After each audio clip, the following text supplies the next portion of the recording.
கப்பல் friendly. Director ஏன் தான் மித்ராவை சாகடிச்சார்னு தெரியல. இது படம் தானையா, சேர்த்து வச்சிருக்கலாம்ல.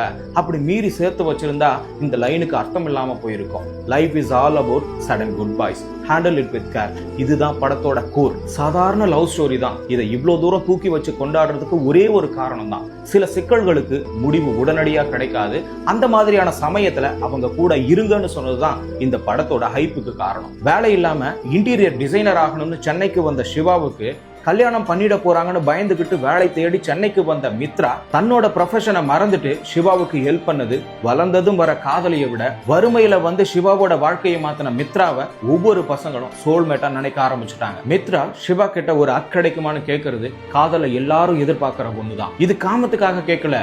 That one act from the right person can heal everything. Mithra good பைன்னு சோத்துல எழுதும் போது தெரியல, கல்யாணம் பண்ணிக்கோன்னு திரும்ப திரும்ப கேட்டப்ப புரியல.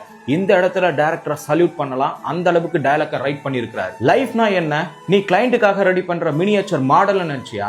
ஃபியூச்சர்ல இப்படிதான் இருக்கும்னு கேரண்டி கொடுக்கறதுக்கு.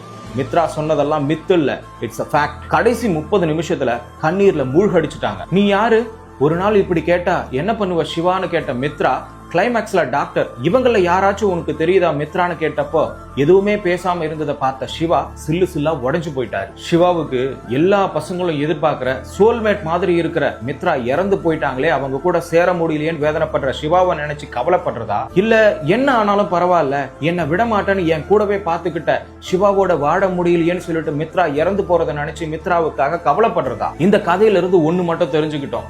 காதலிச்சு கல்யாணம் பண்ணிக்கிட்டு 80-90 வருடம் முழுமையா வாழ்ந்த கப்பலோட கதை இல்ல. உணர்வு பூர்வமா காதலிச்சவங்க ஒருத்தர் மட்டும் வழியில காணாம போகாம வழியில காணாம போனா அந்த காதல இருக்கிற இன்னொருத்தர் சர்வை பண்ற கதை தான் இது. காதலிக்கிறது பைத்தியகாரதனம்னு சொல்றவனுக்கு போயிட்டு சொல்லுங்க.